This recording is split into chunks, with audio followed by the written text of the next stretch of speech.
Alors déjà, ça, c'est pas des tâches. Si vous voyez, ça, c'est pas des tâches. Je portais ce t-shirt à la finale de la Coupe du Monde et j'ai peut-être pris dans mes bras des gens que je connaissais pas. C'est des tâches de victoire. Et salut l'équipe, c'est Samy pour Average Sports. J'espère que vous avez la pêche et bienvenue au premier 2 Minute Tuesday. Le 2 Minute Tuesday, c'est un concept que j'ai volé au youtubeur Peter McKinnon, que j'adore parce qu'il m'a appris plein de choses en montage vidéo. J'ai essayé de le faire tous les mardis à 18 h pour répondre à un maximum de vos questions. Je vous pose un post sur Instagram, comme vous avez pu le voir, et je prends 5 de vos questions, celles qui sont les plus likées, et je réponds en 2 minutes chacune. Et on est parti. On met un petit compteur juste là et on répond à la première question: comment améliorer le All-Star Game de NBA? C'est parti. Alors pour commencer, le match USA versus World, je suis pas fan. C'était avant Rookie versus Sophomore. Mettez-les tous ensemble, mettez-les sur le terrain. Je veux un pick-up game. Vous mettez Luka Doncic et Trae Young qui font un pick-up game. Ils sélectionnent 1 heure avant le match leurs coéquipiers et c'est parti. Et je veux un micro sur tout le monde. Je veux un micro sur tout le monde pendant tout ce week-end, de toutes les manières. Deuxième partie, le dunk contest. Je ne veux pas plus de 2 essais par dunk, sinon c'est chiant. J'aimerais qu'on note sur 100 parce qu'il y en a marre que tous les dunks soient de 10 sur 10. Les dunks de Zach LaVine et d'Aaron Gordon, c'était des 10 sur 10, pas ce qu'on a vu dernièrement. Et enfin, la draft que j'ai pu voir de LeBron James et Giannis Antetokounmpo, c'était génial. Mais mettez-moi une vraie scène, mettez-moi tous les joueurs présents, je veux voir tout ça. Et enfin, qu'est-ce que je rajoute de plus ? J'aimerais bien avoir un match des légendes. Ramenez-moi Kobe, ramenez-moi Kevin Garnett, Paul Pierce qui parle beaucoup sur les médias, ramenez-moi tous ces gars et qu'ils fassent un match, un 3 contre 3, un demi-terrain, je m'en fiche mais ça pourrait être intéressant. Et à la fin, mettre beaucoup plus d'argent sur la table sur le match du All-Star Game pour une association, comme ça ils joueront encore plus fort les joueurs. C'est long 2 minutes, hein. Il me reste encore 30 secondes. Bon, on passe à la prochaine question. Deuxième question, est-ce que la XFL sera un succès, sachant qu'elle chevauche la draft et le training camp de la NFL? On va voir ça. Alors la XFL, c'est la ligue de football américain de Vince McMahon. On a vu qu'il y a 2 ligues qui viennent de se lancer dernièrement, la AAF et la XFL. C'est 2 choses différentes parce que la AAF, elle est étroitement liée avec la NFL. Alors comment l'une de ces ligues pourrait être un succès? En particulier la XFL, déjà c'est un succès, il faut définir ce que c'est qu'un succès. C'est un succès s'ils réussissent à tenir plus de 2 saisons. Parce que financièrement, lancer une ligue de football américain, c'est plein d'investissements. Si ça paye pas dès le début, ils peuvent vite arrêter. C'est ce qui s'est passé sur la XFL quand ils l'ont lancé dans les années 2000.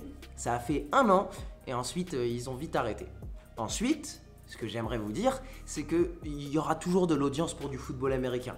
Même si ça chevauche le training camp ou la draft, il y aura toujours de l'audience pour du football américain. Et dans ce cas-là, pendant un training camp, personne ne parle de rien. Et si vous apportez du football de qualité, si la XFL réussit à nous apporter du football qui est intéressant, des matchs serrés, mais vraiment, on veut voir du beau jeu, s'ils apportent ça, ça dépend du calendrier, mais si c'est en fin de saison régulière NBA que ça se joue, ça peut être intéressant. Parce que je préfère regarder ça que regarder des matchs NBA qui n'ont plus aucun impact sur les playoffs, comme voir un Suns versus Cavaliers.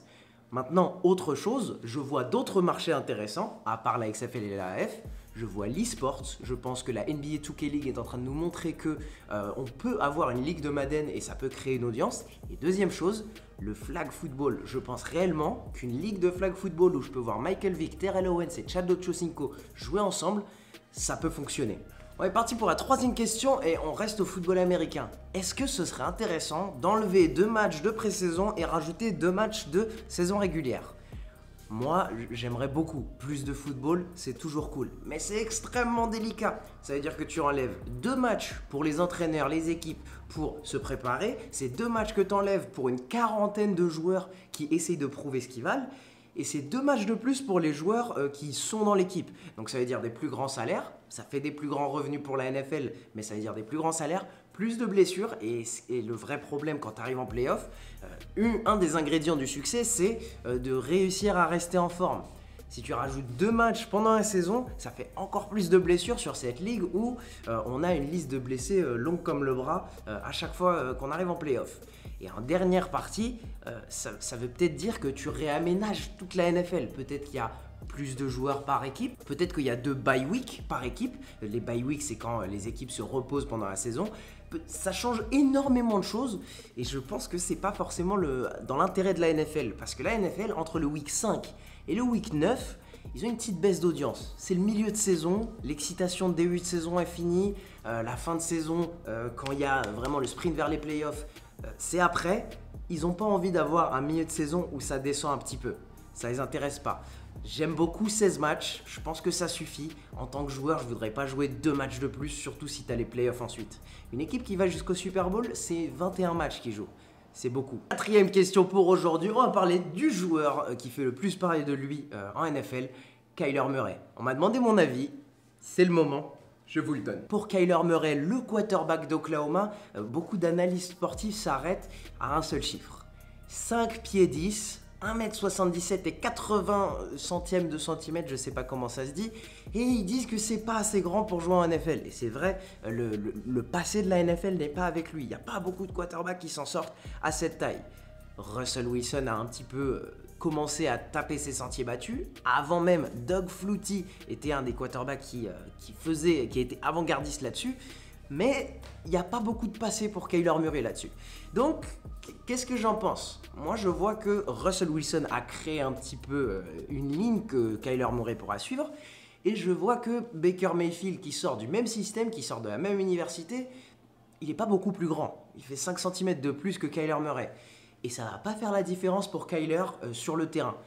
Kyler Murray, ce que je vois moi, les chiffres sur lesquels je m'arrête, c'est ses chiffres, c'est ses statistiques. 42 touchdowns, plus de 4300 yards à la passe. 7 interceptions, si je ne me trompe pas, j'ai ma note juste là. 7 interceptions, 1000 yards à la course et 12 touchdowns à la course. C'est ces stats que je vois. Et je les compare à celles de Baker, qui a plus de yards à la passe, un touchdown de plus. C'est pas grand chose de différent. Et Kyler, il apporte cette dimension à la course. Alors, je pense, oui, que les Cardinals vont le sélectionner. Je pense pas que c'est la meilleure situation pour Kyler Murray. Je pense qu'il va avoir une saison rookie moins bonne que Baker Mayfield parce qu'il va être moins bien entouré. Ça dépendra surtout de David Johnson, le running back. Josh Rosen va prendre ses affaires et va se diriger vers une autre équipe. Peut-être les Dolphins, peut-être les Patriots pour remplacer Tom Brady. Mais là, je lance des rumeurs qui sont bien trop fortes. Et du coup, pour moi, Kyler, c'est un joueur qui a un futur en NFL, qui pourra être titulaire en NFL, qui va avoir une saison de rookie bien moins impressionnante que ce qu'on a pu voir de Baker. On passe à la dernière question. Et pour la dernière question de ce 2 Minute Tuesday, on m'a posé une question personnelle. Et je veux être personnel avec vous, donc je vais la prendre. On m'a demandé ma carrière sportive, à quoi elle ressemble. Alors j'ai déjà répondu à cette question dans d'autres vidéos, mais peut-être que vous ne l'avez pas déjà vu. C'est parti. Alors j'ai commencé d'abord au judo en étant tout gamin et c'est un de mes plus grands regrets d'avoir arrêté le judo parce que je m'en sortais vraiment pas mal. Je fais ça 3 ans. Et il y avait une nana que j'aimais bien dans le cours de judo, elle a arrêté et donc j'ai arrêté. Ensuite, il y a eu natation, j'ai appris à nager assez tard. Il y a eu football européen, je suis allé à l'entraînement, je voulais être gardien. On m'a dit tu seras pas gardien, j'ai dit ok, bye. Ensuite, pendant tout mon collège, j'ai fait du basket. Je faisais du basket parce que j'attendais d'avoir, entre guillemets, le droit de faire du football américain. Ensuite, pendant tout mon lycée, j'ai fait du football américain. Pendant mon université, j'ai fait du football américain, mais en universitaire. J'ai joué chez les Quarks de Villebon pendant tout mon lycée et pendant ma première année de fac. Et ensuite, j'ai joué chez les Bears de Lille, mon équipe universitaire. Si vous avez vu la photo du 2 Minute Tuesday, c'était mon maillot d'équipe universitaire. Et d'ailleurs, ils viennent de battre l'équipe, les Eagles, qui nous battaient chaque année depuis bien 3 ans, qui nous donnaient du fil à retordre. Et les Bears ont gagné! Bravo! C'est mon équipe! Maintenant, je suis au Mexique. J'ai pas trouvé d'équipe de basket. J'ai pas trouvé d'équipe de foot américain. Et de toutes les manières, je pense pas que je ferai du foot américain ici. Parce que tu comprends, l'assurance vie, tout ça, si je prends un coup ici, je sais pas comment ça se passe. Donc voilà, je suis un petit peu agent libre sportivement, agent libre d'équipe. Et j'ai très hâte d'y retourner. Que ça soit sur le terrain de basket ou que ça soit sur le terrain de football américain, ça me gratte. Il va falloir que j'y retourne très vite. En tout cas l'équipe, merci beaucoup d'avoir regardé ce 2 Minute Tuesday. C'était super cool à faire, moi j'ai beaucoup aimé. Restez connectés sur Instagram, mettez les notifications parce que je me suis rendu compte, c'est ceux qui postaient la question le plus rapidement qui avaient la réponse. Parce que c'est eux qui étaient les plus likés. J'aime beaucoup ce format, j'ai passé un bon moment à faire cette vidéo, j'espère que vous allez la kiffer. Et pour tout le reste, on se retrouve mardi 18h pour plus de NFL, plus de NBA. Et ce sera tout pour moi, allez ciao!